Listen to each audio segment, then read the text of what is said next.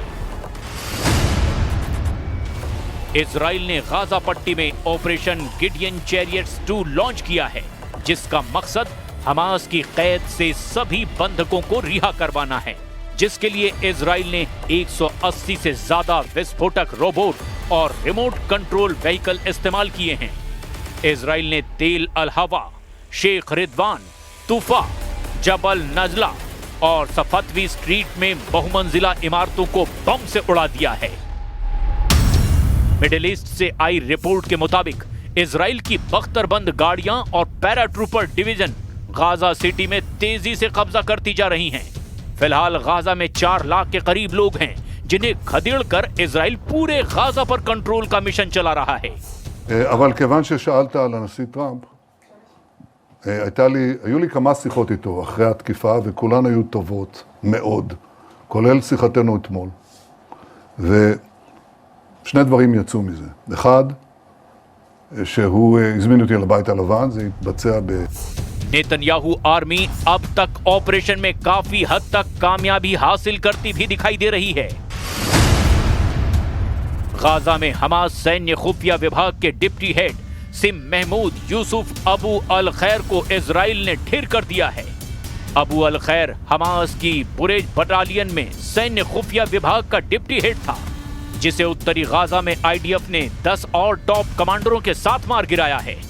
İsrail'in bugün Gazze'deki Nasır Hastanesi'ne düzenlediği vahşi saldırıda 5'i gazeteci, en az 20 Filistinli şehit oldu.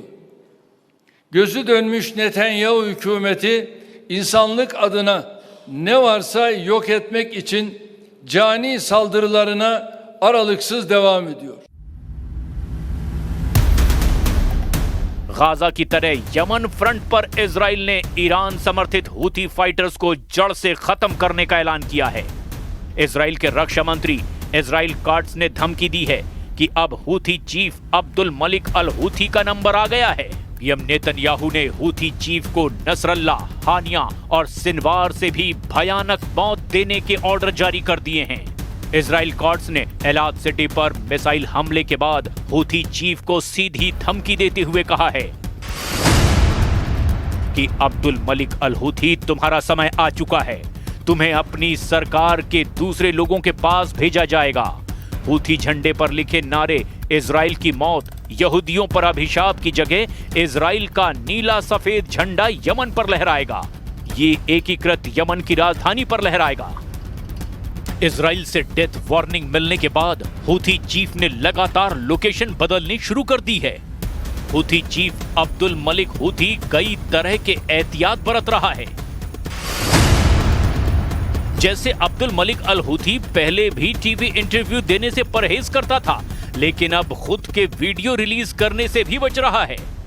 Houthi chief ने सार्वजनिक कार्यक्रमों से पूरी तरह खुद को अलग कर लिया है।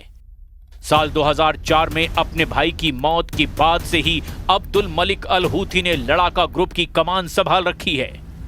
साल 2015 में अब्दुल मलिक ने यमन की सरकार को उखाड़ फेंका। मौजूदा वक्त में हूथी का यमन की राजधानी सना के साथ बड़े इलाके पर कब्जा है।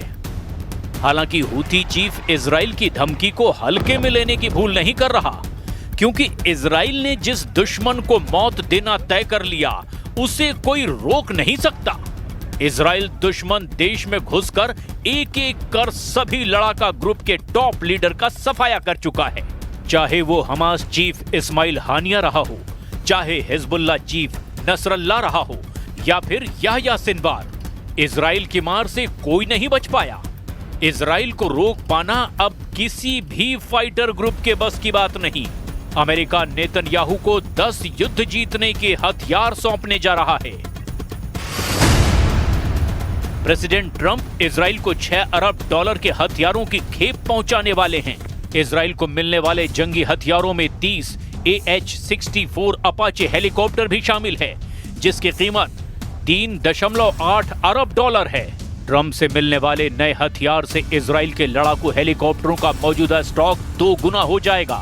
इसके साथ ही ट्रंप इजराइल को $1.9 अरब की हमलावर गाड़ियां भी दे रहे हैं। What we're going to do is to build an arms industry that will match the best arms industries in the world with one proviso. We want to produce first for ourselves on a much larger scale and with unimaginable innovation. संयुक्त राष्ट्र में Israel के लिए veto power इस्तेमाल करने वाले Trump युद्ध के मैदान में भी हर तरह से साथ खड़े हैं। इसकी वजह हमास, हिजबुल्लाह और हूथी जैसे फाइटर ग्रुप बिल्कुल भी नहीं हैं। प्रेसिडेंट ट्रंप ने जब से कतर में मुस्लिम देशों का जमावड़ा देखा है, जब से उन्होंने तुर्की के राष्ट्रपति के रुख को गंभीरता से लिया है, वो खुलकर इजराइल को बैकअप देने लगे हैं। मुस्लिम उम्मा ने सऊदी अरब को इजराइल के मुकाबले आगे कर दिया है। वहीं तुर्की खुद ही इजराइल विरोध में युद्ध के लिए फड़फड़ा रहा है, मगर सऊदी अरब की अगुवाई को लेकर ज्यादातर देश सीरियस हैं। हिजबुल्लाह चीफ नईम कासिम ने तो प्रिंस मोहम्मद बिन सलमान से अपील तक कर दी है। नईम कासिम ने सऊदी अरब से इजराइल के खिलाफ युद्ध छेड़ने की गुहार कुछ इस तरह से लगाई है।